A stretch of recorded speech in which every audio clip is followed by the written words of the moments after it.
Path Podcast, take 3. Welcome to the Path Podcast. It's Wednesday, December 7th. I'm Tani, and I'm here with Auk. How's it going, man? It's going great. It's going great. So we're actually recording a little bit early this week. Yeah.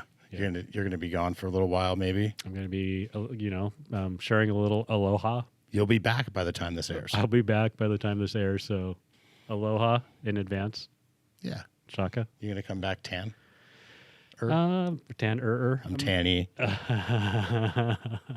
Maybe. Although when we go, we don't spend a lot of time at the beach usually. We got people to see, places to go, things to do. I'm kidding. It's great. It's relaxing. We do have family there, and so spend a lot of time seeing people we don't see all the time. But really looking forward to it. Cool. We went riding together. That was cool, huh? That was great. Today, actually, before the show. That was fantastic. It's like watching the sunset, riding with Tani. It was awesome. I had a weird moment where I had this.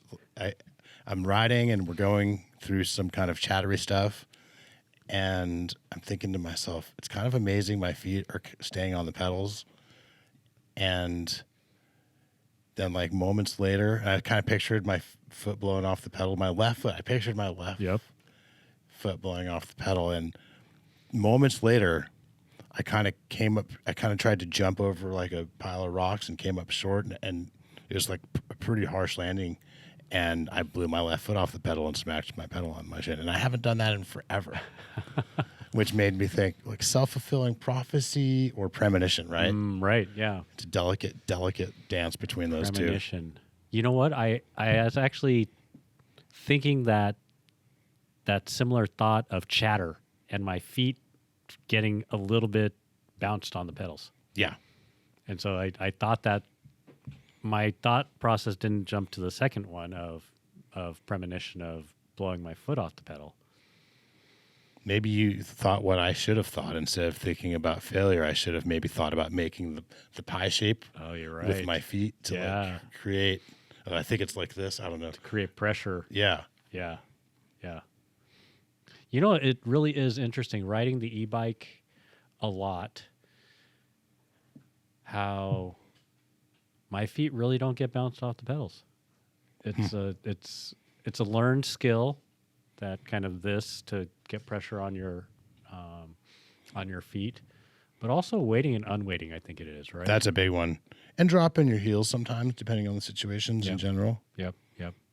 I am really surprised. Sometimes as I come through, I try not to think about it during a rock garden, but after I come through, I kind of think, oh, wow, I think in times past my feet would have got bounced off, but or a little more rattled. But these days it doesn't. I just felt like chunder was building up and subsiding and coming and going faster than I could weight and unweight. Maybe I ran out of skill. Doubtful. Well, I mean, I did, kind of. I didn't run all the way out because I rode it out and didn't eat it spectacularly, which, I easily could have. Like I could picture, say, the other foot that stayed on hitting a rock next, and oh my gosh, then it's spectacular after that. That would have been spectacular on film. Yeah. Because it was on film. But I did ride it out and mostly maintained some speed, and then just kind of got all kind of squirrely and skittish after that. But it was enjoyable. I mean, the light was fading. Okay, yeah. My honest opinion is that I got slightly hesitant when I pictured my foot blowing off the pedal, and that's what caused me to come up short jumping over the rock pile. Right. And that actually did, yeah. So that is kind of self-fulfilling prophecy zone. It is interesting because we talked a bit about that a little bit on the trail, and then it's been a little bit of time. And so I think you've thought about it a little bit. That's an evolution of thought there. Yes. That was cool. That, and also I didn't have time to go deep into my thought process on the trail while we were talking about it. Right. But I think you're right that my jeans helped protect me. You're right. So last episode we talked about RevTown jeans and how they are stretchy. And it was chilly. So Tani did wear a flannel. That flannel, as well as his RevTown jeans, the stretchy man pants RevTown jeans. And we had mentioned that they're thicker like a normal pair of denim jeans. Yeah. As long as we're doing a kit check, I had ISX gloves and a Troy Lee A3 helmet and What shoes? 510 Freerider canvas. Mm. I like the canvas Freeriders, even though they're a little heavier, because the canvas gets a little compliant over time and gives my feet some room. I was just actually looking at the way that you moved your feet around. The audience can't see it, but I was checking out your feet. My physical therapist calls it toe yoga. Toe yoga. Because It's I good stuff. definitely can't do toe yoga. Well, I could do toe yoga in my 510s, but it doesn't move the shoe like that. Toe yoga per PT style is you lift your big toes without lifting your other toes, Yeah. and then you lift your other toes without lifting your big toes. Yeah, It's tricky. it is. But what we were saying about your Reptown jeans was that thickness actually probably mitigated the pedal strike a little bit. I think so, because the jeans are kind of thick enough to pad a little bit, and then they make almost a little parachute Yep. where they're not touching the shin Right. because there's wind coming up in them and stuff, and they're Yep. flapping around. Yep. And the material itself Yeah. keeps that pin from grabbing onto your shin. Yeah, I think that maybe has something to do with it. and softens the pin a little bit Yep. for sure. So that was cool. Thank you for helping to make that happen. That was really enjoyable. Oh, I'm really glad we rode first. We always enjoy it. Yeah, it was good.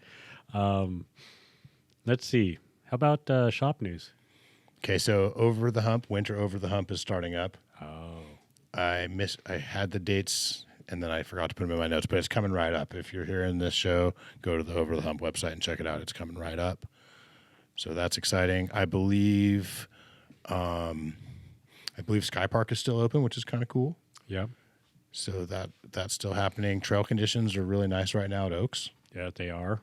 And we've had couple minor rains, and I think it's supposed to rain over the weekend. Mm-hmm. So actually, maybe by the time you see the show, Sky Park may not be open. That could be. We got some good rain coming this weekend. Santa Ana season is coming. I heard a rumor that Holy Gym in Tribuco might open back up someday. You know, not maybe measured in months even, or small numbers of years, Right. and not many numbers of years, like a year or two maybe, I think, hopefully. Man, That'd be that would awesome. awesome. Right? Go And ahead. West Horse Thief too. Oh yeah, I need to hook up with Keith and get more information on how to get out there and help out with the trail work that they're doing. Yeah, shout out to Keith, legend. He's behind many of the favorite trails around here, both in terms of creating them and maintaining them. Yep. And so that'll be a good time once Holy Gym and Tribuco get opened up again. Yeah. Oh yeah. And that is really good. And West Horse Thief. Other news around the shop. Bike sale 2022 rages on. I think it's industry wide right now. Yep. And we're trying to stay, as usual, we're trying to be ahead of everyone. So the deals are good. We're the latest thing is that the MAP pricing policy came off of Scott for 2022 Scott's to recently. What that means is that the contract that we signed that said we wouldn't advertise the bikes below the retail price expired for 2022 Scott's. So we put them all on sale mostly for 20% off. And that includes some pretty wild deals like Bosch powered e-bikes in the $4,000 to $5,000 price range, Strike E's, and Carbon Genius e-bikes in the $5,000 to $6,000 range, and lots of deals. Regular muscle bike Geniuses for 20% off. So lots of great deals on Scott's right now for 2022. That's just kind of the newest round because we already did that with Orbea and Giant, and we'll be doing it with other brands, maybe even by the time this podcast airs. So maybe take a look at the clearance page on our web catalog for that. This is going to be really awkward. I have to step off camera for a moment. That's cool. I'll keep talking. Thank you. Auk has a sneeze to do. We are also hiring for weekend tech and weekend sales positions in the Tustin store. So if you can work Saturday and Sunday and want part-time work, you can email me at tani@thepathbikeshop.com. That's TANI @thepathbikeshop.com. in addition to hiring for weekend sales, we filled our content creator position. We're always looking for really good techs. So if you're a tech who has experience and knows their way around the products that we sell, we would always welcome a resume from someone like that. In other local news, we're having our holiday lights ride on Sunday, December 18th. That's an annual tradition where we ride out of the shop. We meet at around 5 and have snacks and spirits and refreshments, and we roll around 6. And it's flat. It's mostly flat ground, sidewalks and streets, and we find some of the best lit holiday light situations, people's houses in Tustin. And then that'll end at the Tustin Brewing Company. And that's always a good time. And it's really cool. I think people are getting their lights up earlier. Yeah, there's a lot of Christmas. I was on my drive over here. It was already dark. Man, there are a lot of lights up, even just coming down the main street over here to the shop. You can see on some of the side streets. It's pretty cool. It's very cool. Yeah. So I'm thinking I'm going to get out and enjoy the lights before I take off on my trip. Other news that we're getting some of the new Scott Lumens in. Did you see those? Oh, yeah. That's the newest addition to the game in lightweight trail e-bikes. And it has the TQ motor that Trek uses, 50 Newton meters. So this will be the Path's lowest Newton meter bike. If we were a Specialized dealer, we would have 35 Newton meter bikes. Right. And if we were a Trek dealer, we would already have 50 Newton meter bikes. But this will be our least torquey bike. I'm curious to see how that goes over. They claim weight about 36 pounds and 130 travel. It's a good looking Front bike. and rear, yeah. Yeah, I was looking at, man, the Scott Lumen and how similar it looks to their Genius with the hidden shock. Well, interestingly enough, everyone who sees that, we have that Genius currently in a highlighted spot where you see it right when you walk in the door. Yep. And everyone who sees it thinks it's an e-bike. Yeah. I wonder if Scott was thinking way ahead when they started hiding the shock. To make everything blend in. Yeah. Kind of like your comment that you know someone who feels like it's going to be hard to enforce e-bikes versus e-motorcycles because they can't tell the difference. And I was like, man, if they can't tell the difference between an e-bike and an e-motorcycle, how are they going to tell the difference between an e-bike and a not e-bike? Right. I mean, especially those Scotts, you can't see the shock. Yeah. Yeah. But also the e-motorcycles don't have seat posts, for example. Right. Or cranks. Right. I mean, they're missing some key bike parts. Right. Exactly. You guys have bike parts? We also got in the Ransom 400 and 600, which are really good looking full suspension kids bikes for the holidays. Oh, right.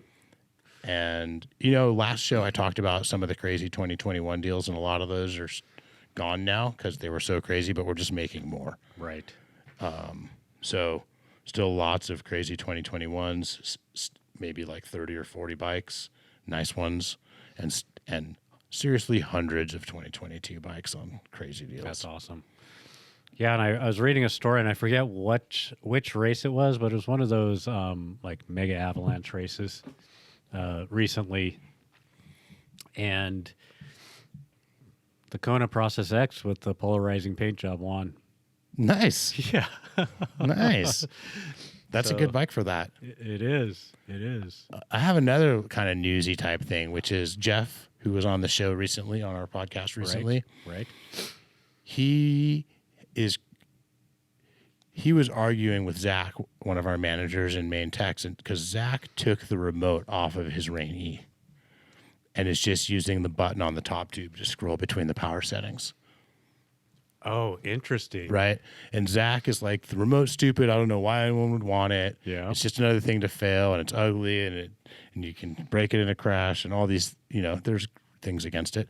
And Jeff is like, no, like I switch between my power settings all the time. Yep. And there became kind of a debate in the shop, and people were picking sides, and it was friendly for sure, but it was also a debate, Yeah, sure. which I think is fun.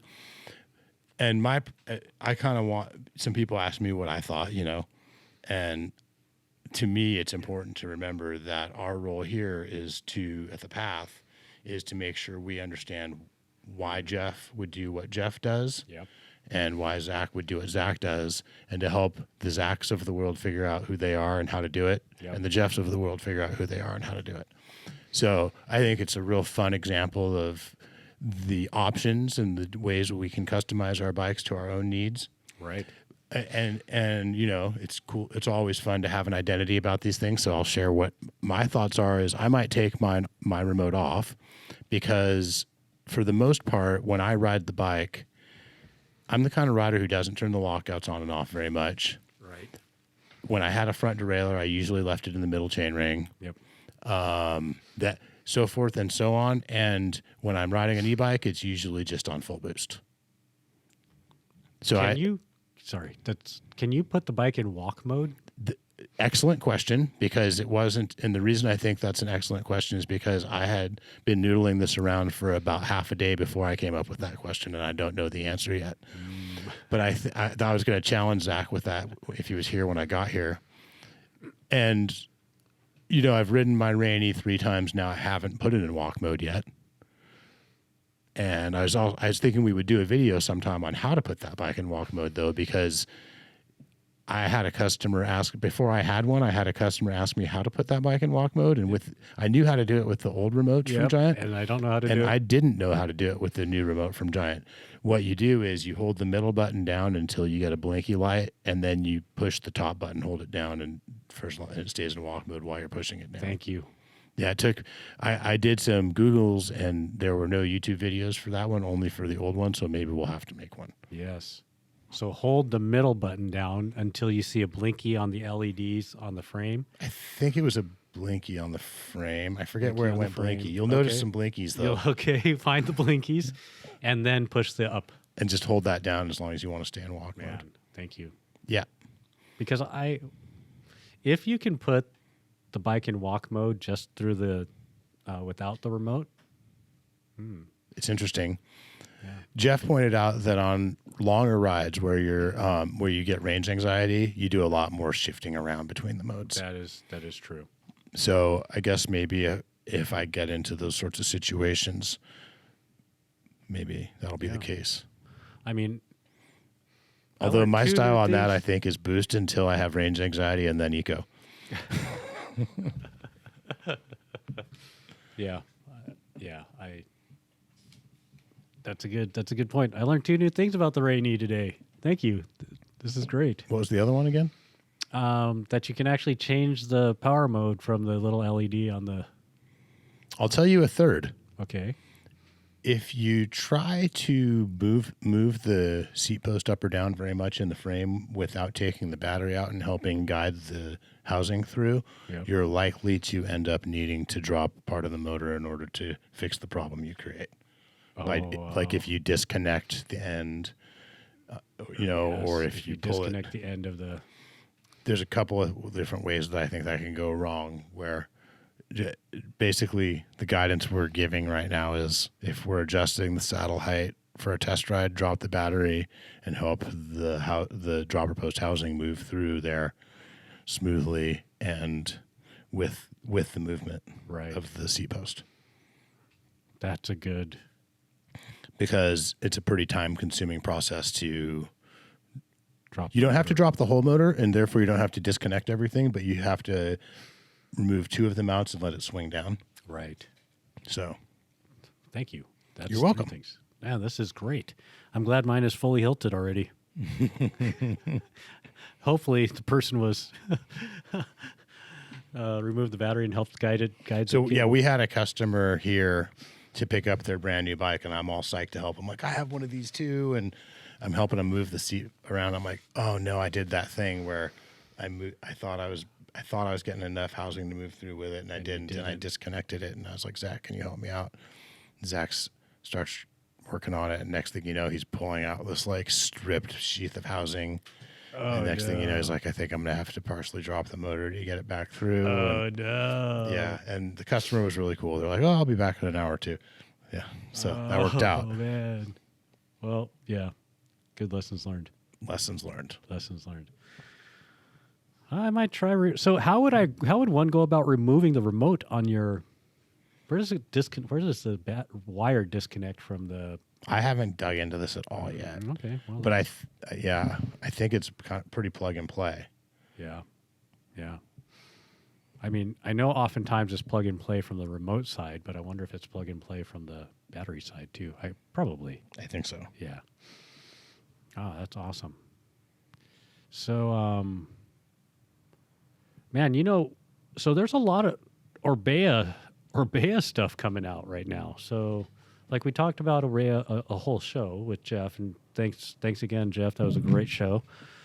Like the Orbea, I'm gonna botch the name. Aquo. These wheels, the wheels. Right.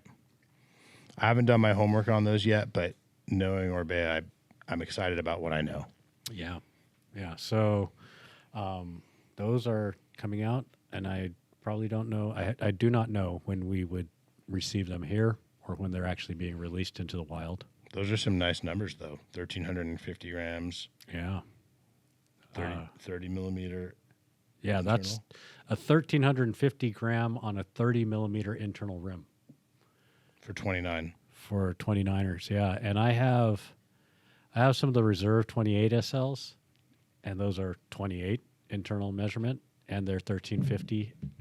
And the Orbea wheels have the 240 hubs, and the 28 SLs that I have that are 1,350 have the 190 hubs or 180 hubs. Awesome.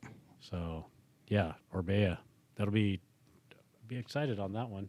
And then they have a more like trail enduro version that's 32 millimeters internal width, weighs a little bit more.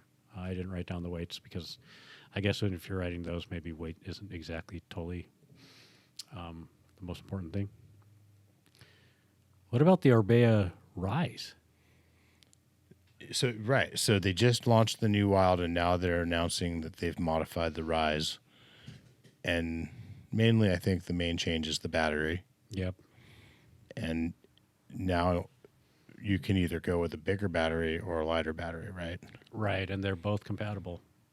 With the old carbon Rise. Yes.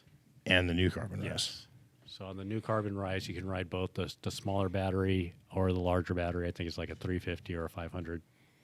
Pretty crazy. Yeah. That's going to be some range. And it's interesting. The new battery is claimed to be 300 grams less. If you just keep the 360 watt hour or what? Yeah. What I thought was interesting is, well, many things about that. So there's supposedly it's a sub 5 pound frame. Insane. That's crazy. Yeah. Right. And can be built up sub 35 pounds. Yeah. With an EP8 motor still. Yeah. And so, but it's a new EP8 801. It's the next gen EP8 motor. Right. And this was the first time I was reading about it. Maybe it's a little bit lighter. I think it works with the wireless remote. Is that right? It works with the Shimano Di2 wireless remote system. And what's interesting about that, so I started doing a little reading on the Shimano XT Di2 that's compatible with the 801. Has this auto shift. It's auto shift, so it essentially senses your speed and your cadence and shifts into the quote-unquote right gear. I thought that was interesting. I don't know how I would feel about that. Yeah. I don't know how I'd feel about it either. I'd be interested in trying one. Yeah, I think that it might be like an interesting coach maybe for cadence. It sounded what I could read that they are optimizing for energy consumption. Mm. So I guess you could be slower cadences, and I'm like a 10-year-old who read something and now has claims knowledge. So supposedly what I was reading was slower cadence, same output, heavier draw.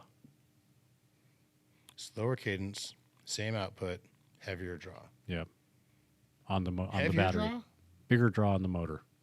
Maybe not greater output, but for the same amount of output, greater amount of power draw drain, less efficient on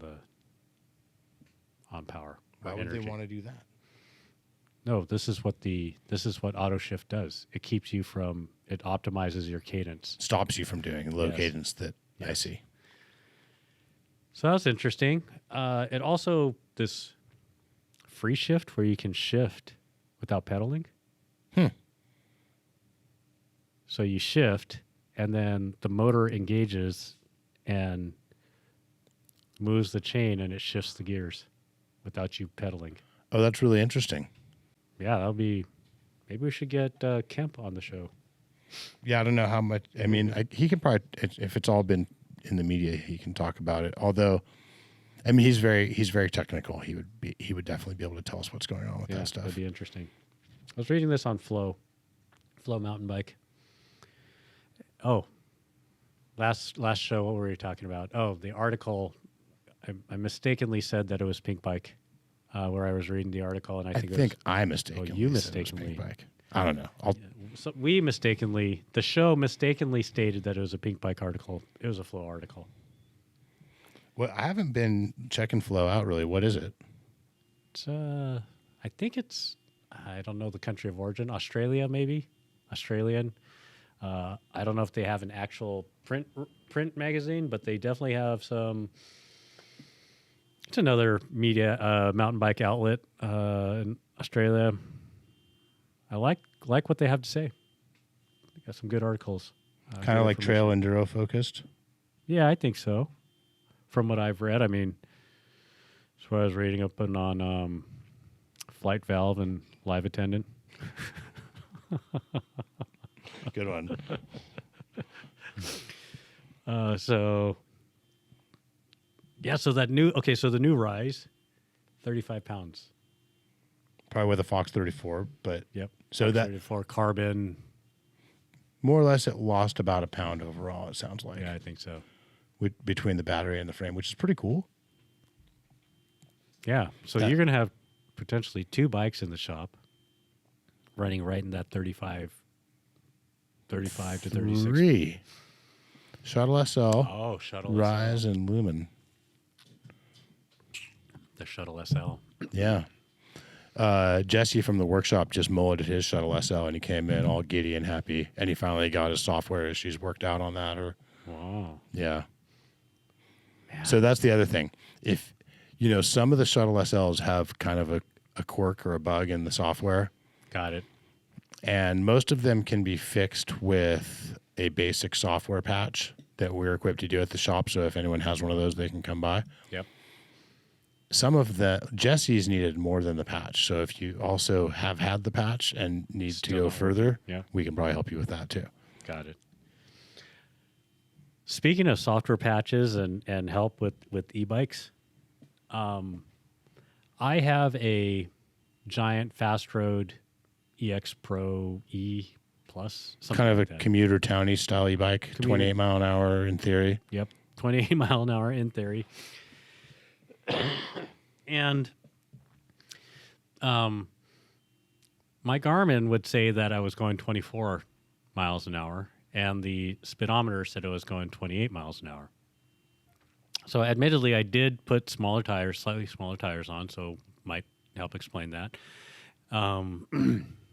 But I wanted to thank the shop for plugging my bike in. It's virtually plugging my bike in. It's a Bluetooth connection on the giant bikes, and looking at the the software, the firmware, and everything like that. Man, there was like 5 updates that my bike needed.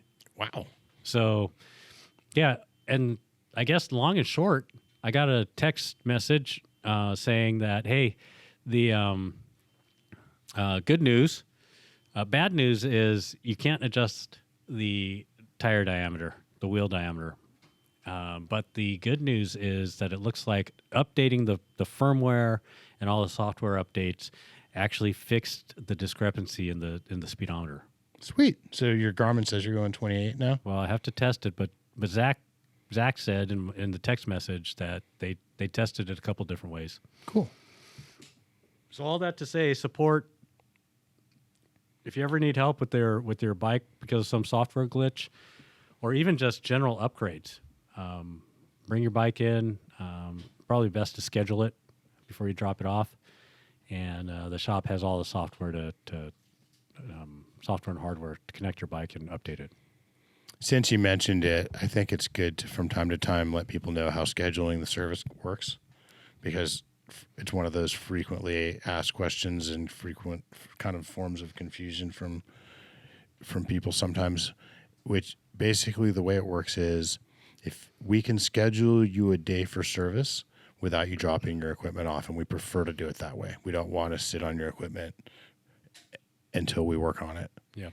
And the way that works is you then drop your equipment off, preferably about 3 days before we work on it, so that we can make sure everything's lined up, make sure we have all the parts, do an inspection, see if we're going to sell you any work in addition to what you asked for, that kind of thing. Mm-hmm.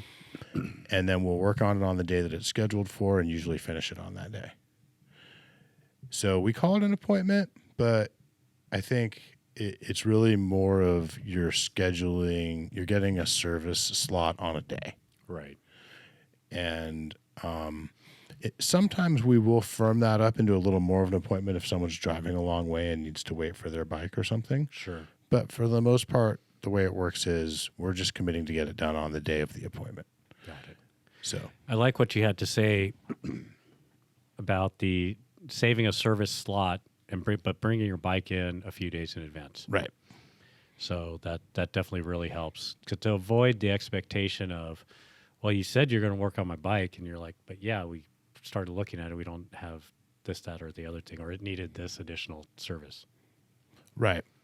And it's a pretty funny thing because, when we schedule a service, we let people add service along the way. Right. So we don't really ever, and then other times people think they need a lot more, and we do an inspection. We say, hey, all the stuff you said, like that creak's just a loose pedal. So you're all good, right? And so, right.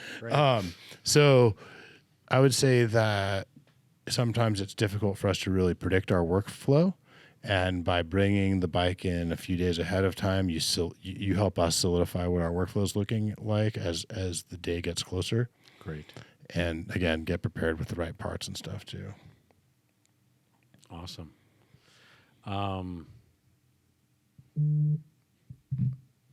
So we talked about flight attendant as well in our last show. Yeah. These are like updates on new things, right? And so, man, the things are getting released and evolving. So I heard that aftermarket flight attendant is coming out. You can buy it as a kit. It's bike specific. And from what I can see right now, it's not available for any bikes we sell. But it is available for some like Canyons and Specialized bikes and some other brands. What about the Giant? Is it on there?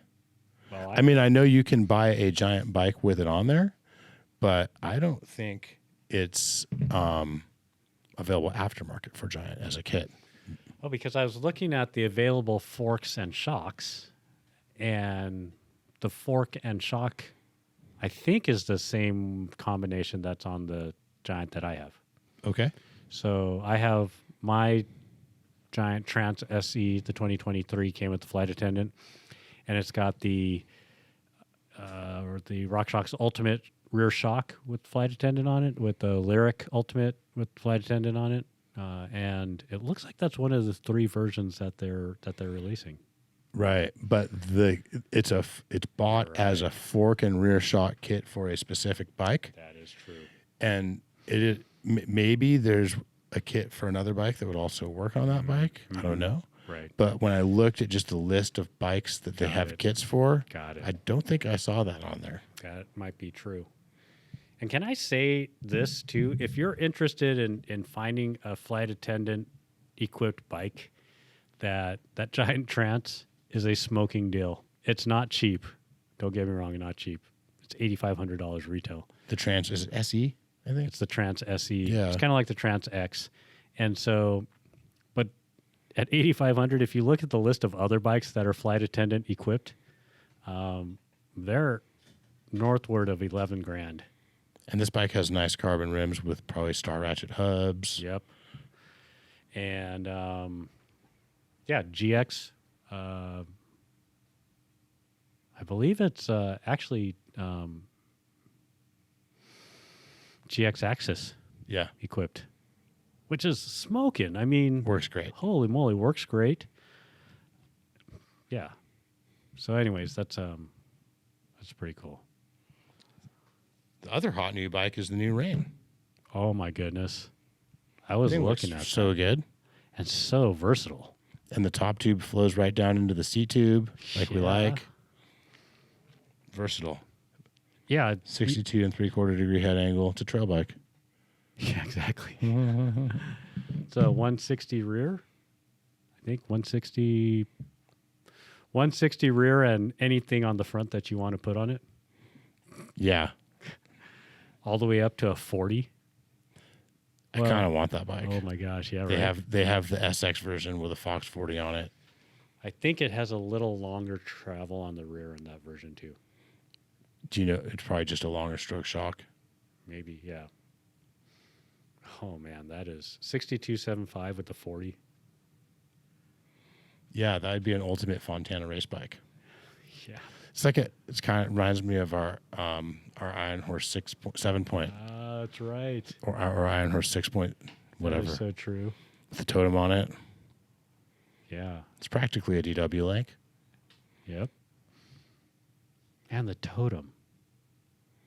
The totem. Yes, the Zeb is. No, the Zeb is not. It's not as big. 38. I think the totem was 40. The totem was 40. 40 millimeter stanchions on a single crown. Oh my god. Speed lube on the lower legs. Yeah. That was a sick fork. Coil too. You could put. You could get it as a you coil could- fork. Oh my gosh. It was heavy-ish, but it was like lighter than some of the Marzukis of its time, I think. Yeah. Was that out when the 1.5 standard, 1.5 taper standard? Yeah. Imagine if you just kept that. I remember when there was that 1.5 standard, not tapered. Oh yeah. 1.5 I straight. had one of those. It was what it was it was a 50 millimeter a 50 millimeter headset that could take a 1.5 or 1 1/8 depending on the crown race and the top cap. Right. And I remember when tapered steers came out, I was kind of the mindset of like, do we really need another standard? Like, it seems like this 1.5, this 50 millimeter thing is working out great. Right. And like, we can do zero stack with 1 1/8 head steers. Right. And it looks all clean to me at the time. Right. But yeah, now that looks pretty chunky and old, right? Right. Yeah. It's funny how the standards evolve and the aesthetic shifts, and I think I still have a stem with the 1.5 inch. it's big. It's big. It's free ride. But yeah, that Rain, man, 62.5. I think the Rain SX is mulleted. So Mixed wheels. 62.75, 62 and 3/4, a 40 mulleted, like 165 travel or something like that, 170 travel. That's it. I'm selling my patrol. Just kidding. Probably has a 77-degree seat angle, It's really good looking. and it looks really good. Yeah. It's interesting. They sell both an alloy and a carbon version of that, and the carbon version has a like a stouter look to it. Oh, interesting. Yeah, different lines. I hadn't noticed that, but that's kind of cool. I like it. I like it. Optimizing the aesthetic for the trade-offs of the material makes sense. Yeah, that is true. But they haven't released the spec or the pricing on the quote the Pro Zero, Advanced Pro Zero. I wonder why. Maybe there's just too much uncertainty to nail it down right now. That is a good question. What I wonder what would. Let's explore some bro science here. It's some reasons, V. Well, bike brands had been raising their prices multiple times a year for a couple of years, and now it seemed like for a while everyone was scrambling to find a high enough price, and now it seems like it shifted the other way a little bit. Right. And I think they're having a hard time predicting what it's really going to cost them to make it, probably. Oh, got it. And also how many of them they can really get. And so let's say they're going to make a lot of them, then they need to price it lower because they got to sell them all. Right. But there's the inflation and supply chain and manufacturing. And so 6 months from now, or even a few months from now, it may actually be different. And what seemed like a lot a few months ago, or what seemed like a really safe number a few months ago, might be starting to seem scary. Right. Yeah, I think there's a ton of uncertainty out there right now about demand too. So, yeah. Well, I think I know one or two rain buyers. Nice. They might also be waiting to see some pricing on some competitors. Oh. That might be a thing. Yeah. Yeah. It's a tough if you're Giant, it's a tough choice because you really want to make sure that it's understood that that's not a value proposition bike at that point. I feel like it's a fancy bike. Right. But you also don't want to price yourself out of the game. I think that's some of the opposing forces maybe. Yeah. Along with just uncertain demand and uncertain costs. Yeah, I mean, with the price of bikes now, I was looking at top end bikes. They are spendy. So an example being, like say, flight attendant equipped bikes. are there flight attendant equipped e-bikes? No, I don't think so. $18,000. That could be. It's wild. Or the top end, say 2023 Orbea Rise, I think is 11 or 12, and that comes with the EP801 motor, but it doesn't have the XTDI2 wireless Remote. So It doesn't. it does not. That's weird. So I can't help but wonder. I mean, to me that seems like that remote XTDI2 shifter is going to be a little more spendy. Or maybe just not available soon enough. That is true too. That's my guess, is not available soon enough. I wonder if I would suspect they're doing this for XTR. Can you imagine the price of an XTR Di2 remote on a top end bike? So you're talking about a remote for the E system? Yeah. Yeah, except I don't know that has to be real expensive. The electronics are kind of the electronics, so then you can make it lighter by making the housing lighter. Right. And it's just a little thing on the bar, like how much better is it going to get? Yeah. But any of that stuff has a premium price on it, seems like. Yeah, it'll be interesting to see. But like that GX AXS stuff, it's 35% less than the XX1 AXS upgrade kit. Yeah. And it's a little heavier, and it seems to work just as good. I'll tell you, anyone looking to upgrade to Axis, that GX is a legit option. So, but if it's a similar ratio, then maybe, and just like totally guessing at numbers, but let's say that maybe the XT1 is $100 and the XTR one's $140. If it's a similar ratio. Right. And maybe one is like some kind of composite plastic and the other is all fancy carbon fiber and 20 grams lighter and looks better. Right. I don't know, pure speculation. Yeah. This is Pure, speculation. this is bro product management. Bro product management. Yeah. I don't know if we're even standing on top of a box right now. I was riding my e-bike the other day, and I was pedaling up kind of swoopy single track, cornering, having a lot of fun. And I started thinking, is there an optimal height for climbing on an e-bike that isn't fully extended to my normal, my 692 is my climbing height from the top of the saddle to the middle of the bottom bracket. I was like somewhere between fully all slammed and fully extended. And I was wondering, I've never ridden a motorcycle, but I was wondering, is it, I see Moto Supercross and they're racing and they're seated on these big corners where they're like jamming into the corners. Mm-hmm. And I was wondering, I wonder if there's like you're ratcheting as you're climbing into a corner and seated. And I feel like there's a ratchet as you power through the corner so you don't drag that inside pedal, but seated at a certain height that feels like drives you into the corner.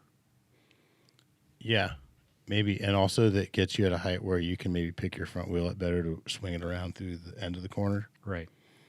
So that maybe, but also a couple other thoughts too. A lot of us are running a lot shorter cranks on the e-bike.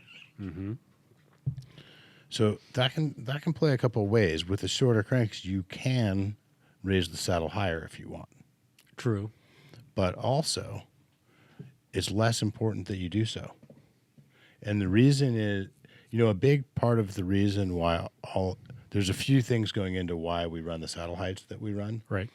But really, the traditional wisdom is that you run it as high as you can get it without going past 30 degrees, partly because for a lot of us at 30 degrees, our IT band strums across our outside of our knee. Got it. But also just because that's where our bodies tend to feel a little extended and stressed if we continually push them past that. Right. So really, in a lot of ways, we're setting it to kind of our highest optimal height. Got it. And I think there's a few reasons for that, but a big one is that it helps get you across the top of your pedal stroke without stressing your hip flexibility. Got it. Right. And with shorter cranks, you can come across the top of your pedal stroke without having your seat as high with this, if it makes sense, because the pedal isn't getting as high as it comes across the top of the pedal stroke, so you don't have to get as high to accommodate it and get out of its way. Right. So that's one reason why it's just comfortable still to not run your seat as high if you feel like it. Sure. And I think that's a big part of it for me.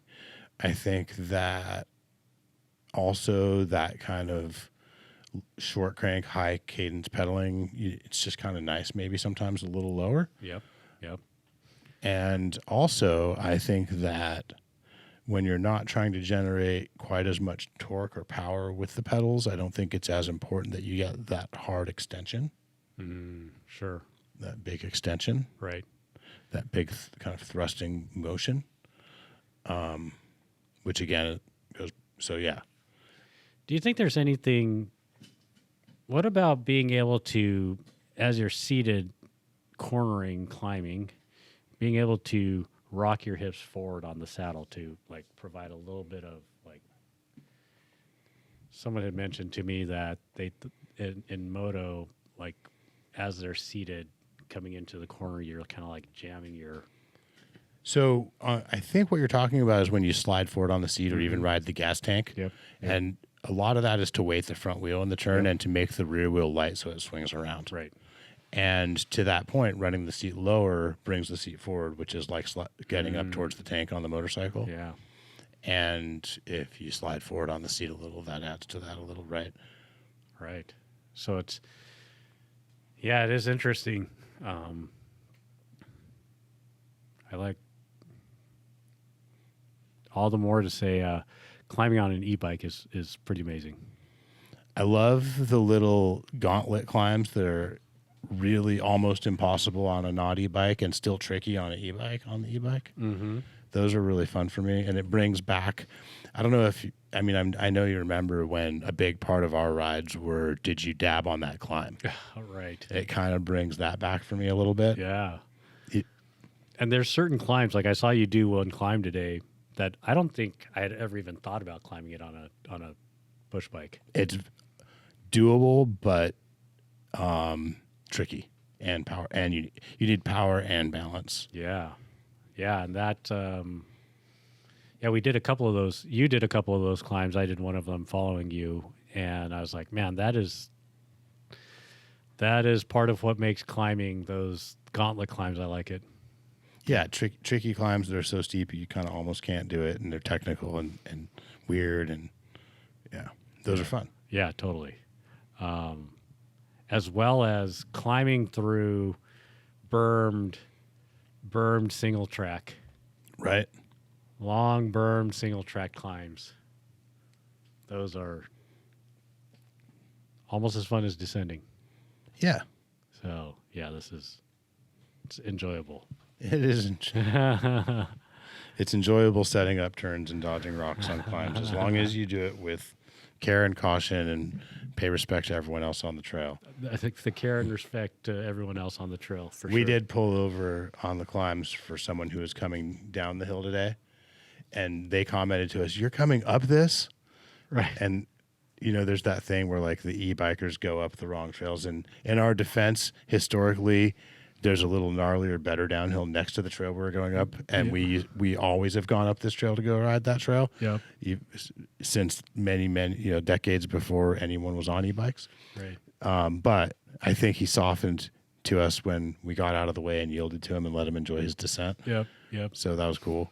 Yeah, I agree. You know, we've talked about trail etiquette on the show before, and about how the uphiller has the right of way, and that those are the rules of the trail. Right. And I have mentioned before that even though those are the rules of the trail, I think it's often nice to just let the downhiller maintain their flow. Yeah. And I'll often do that as the uphiller. And that's at your discretion, kind of like holding the door open for someone. You don't have to do it, and no one should expect it of you. Right. But it's a cool thing to do. Right. And I think if you're on an e-bike, maybe just do it all the time. That's kind of what I was thinking. Because part of the reason for the rule that the uphiller has the right of way is it's hard to get started sometimes on the uphill. Right. But on the e-bike, that's not really a thing. And you're going to get plenty of laps, and we're not making as many friends as we would like to out there as it is. Right. So this is something we can do to show that we're not just there to cause problems. I don't know. I think it's a good move. I agree. I think I try to do that. Yeah. Well, you're such a polite person. You probably have always done stuff like that without thinking of it. Maybe. I mean, you're a very considerate, kind, and patient person, and usually you think a lot about. You just kind of naturally seem to reflex, kind of caring about other people's experience. So, like, I could see you just doing that anyway. Well, thank you for the kind words. Just saying that what I see.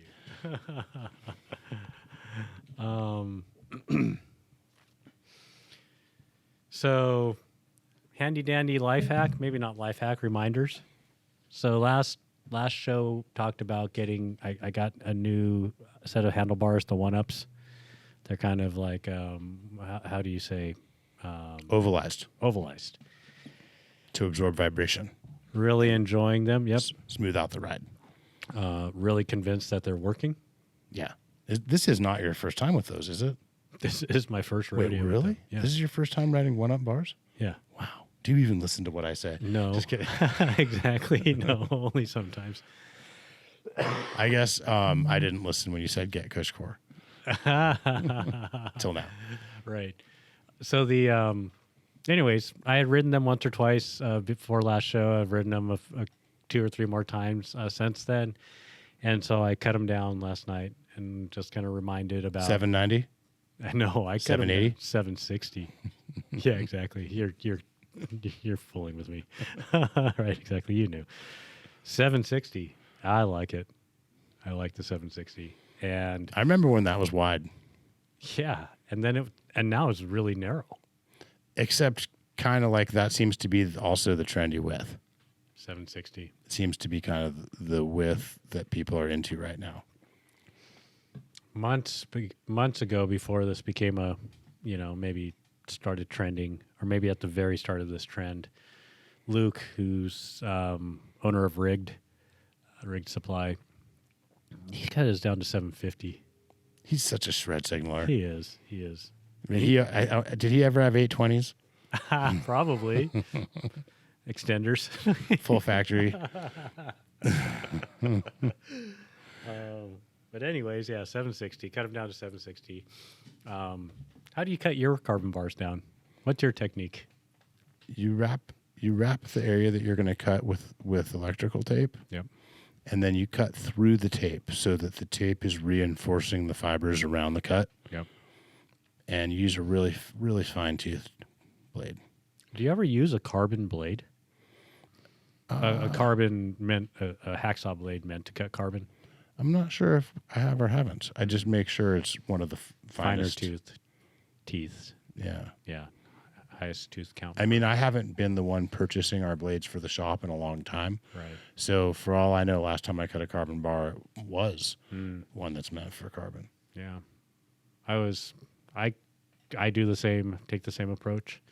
Do you ever spray the bar to keep the dust down? I haven't, but I like that suggestion just for health reasons. Right. Yeah. Yes.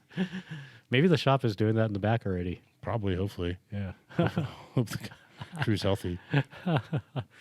So soapy water, foam, are just a couple things that I heard. That's a really good suggestion. Yeah, because the fibers that get into the air when you cut it probably aren't great for you. Right. So I cut mine through with tape and no water, but I think I probably cut very, very, very few carbon bars down. So maybe especially in a shop setting where you're doing this more frequently. Yeah. Yeah. Seems like a really good idea. But man, I'm so happy I cut those bars down. This was the first ride this afternoon on the 760s. And I cut all my bars down to 760 these days. And so I'd been riding 800 for a few rides and riding my hands in on the bars, so not hanging over. I remember when bars were measured in inches and the standard width was 22 inches. Holy moly. And then wide was 24 inches. And then we were selling a lot of the Ozonic double walls, which were 28 inches. Right. And what is 28 inches? Let's see, 28 times 25.4, 711.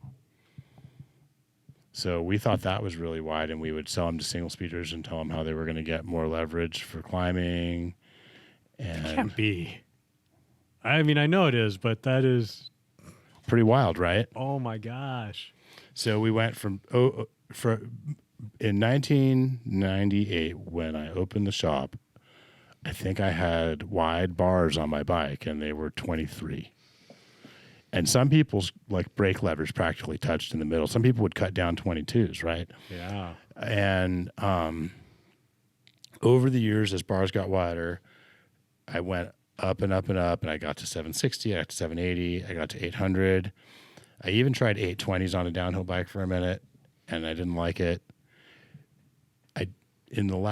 Over the last 5 years or so, I've been really consistent at 780, and right now I like that a lot. I do think I would be curious to see if I got a downhill bike, what I'd run on it, because that really aggressive elbows out position, I do think you can go a little wider when that's the only way you're riding. Right. Well, why not do that on your e-bike?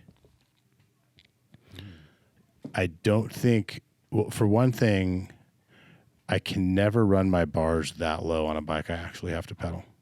I actually run my bars lower on my downhill bike than my enduro bike. Got it. And the reason for that is in order to get my hips across the top of my pedal stroke again. Right. Yeah, that's but with the downhill bike you don't have to worry about that. Not so much. And when I am pedaling the downhill bike, it's out of the saddle, which is a different dynamic. For sure. mostly. Downhill bikes. I just heard one of the shop guys built up a Transition TR11. Zach built up a TR11. It looks really, really good. He has it built up single speed right now. I think mostly for budgetary reasons, but I think he's going to like it. Yeah. I think single speed's good for downhill bikes when you're not racing, Right. basically. Man. That is, what's the travel on a TR11? 180, 200? Kind of in that range. I wish I could tell you, but I would bet that it's within 10 millimeters of 200. Yeah. Yeah, I will say riding the e-bike does kind of make me think about a downhill bike. Oh, interesting. Say more. How enjoyable it is on the downhills at speed, getting more comfortable at speed again, and handling the chunder at speed chunder, as well as the steeper technical, feeling really flowy and smooth, and just like, oh wow, this is what a downhill bike felt like. I had never thought of this, but the way you just talked about it, I could see e-bikes being this bridge to people needing a downhill bike, because once the weight doesn't matter, you see how good of a performing bike you can get when you're not trying to make it 30 pounds. Right. And then you want a bike that performs that good that's not an e-bike. Right. Huh. Yeah. Especially if you go lift assist again. You know, and to that point, it's been my last downhill bike, I think, was 2018. I had an operator that I took to Whistler. Right. That was a good bike. Since then, head angles have gotten a couple degrees slacker. Yeah. I think that bike had a 64-degree head angle, and I thought that was nice and slack at the time to me. Right. And but just other stuff has improved. I mean, I've never had a downhill bike with cush core. I can't even imagine. That sounds like so Comes back to such a Cushcore, cheat code. Right? It does, right? Oh man. But I agree with you. Cush core and Zip Moto. I can't even imagine like modern brakes and cush core and 62 modern and a head half. angles, and it sounds so good. Modern geometry or modern suspension. Did you just sell me a bike? Maybe. I might need a downhill Oh bike my gosh. When the snow melts. next park season. Yeah, either a really gnarly park bike like the new Rain with 40 on it, or a downhill bike. Yeah. But see, you're only going to get 170 millimeters of travel on the Rain on the SX. Yeah, And having a 200 millimeter, I think I need to experience that someday. I think maybe next season I might. Are we going to plan a Whistler trip? Oh, Squamish and Whistler? oh my gosh, we should. I think that'd be awesome. Could we like stop in North Star on the way up? If we were van lifing it up, we totally could. Yeah. North Star and or Ashland and or I mean, there's a lot of places to stop on the way up. Yeah. Yeah. Oak Ridge. Yes. Maybe it's a 2-bike trip, 3-bike trip. You need your enduro bike, your e-bike, and your downhill bike. That's right. That's right. Yeah, I get it. So, man, downhill bikes. I'm gonna be Googling downhill bikes tonight as I go to sleep.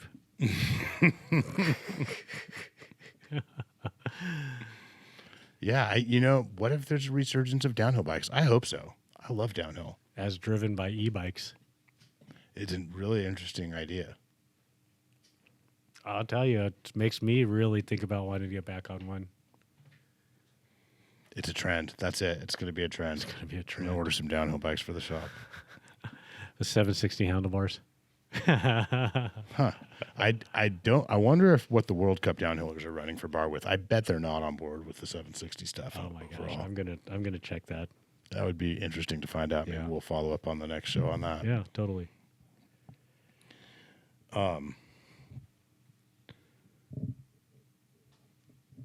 Is that a show? Is that a show?